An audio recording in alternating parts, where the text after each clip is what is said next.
Praise the Lord. கர்த்தர் நாமத்துக்கு ஸ்தோத்திரம் உண்டாகுதாக.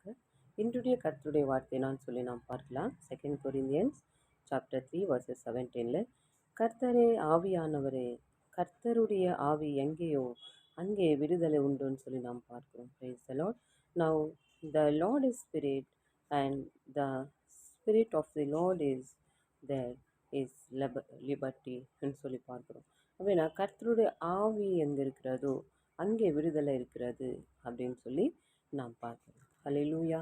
ஸோ கர்த்தருடைய ஆவியானவர் நமக்குள்ளே இருக்கும்போது நமக்குள்ள ஒரு விடுதலை நாம் பெறுவோம் அப்படின்னு சொல்லி நாம் பார்க்கிறோம். ஸோ இன்றைய பலம் என்னான்னு சொல்லி நாம் பார்க்கும்போது கர்த்தர் எல்லா ஒரு கட்டுகளிலிருந்தும் எல்லா ஒரு ஒரு ஆவியிலிருந்தும் கர்த்தர் இன்றைக்கே ஒரு விடுதலை கொடுக்க கர்த்தர் வல்லவராக இருக்கிறார்.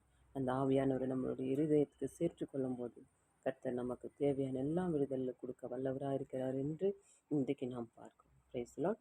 இன்றைக்கு இந்த வார்த்தை வைத்து வாசிங்கள். கர்த்தர் உங்களை ஆசீர்வதிப்பாராக. ஆமென்.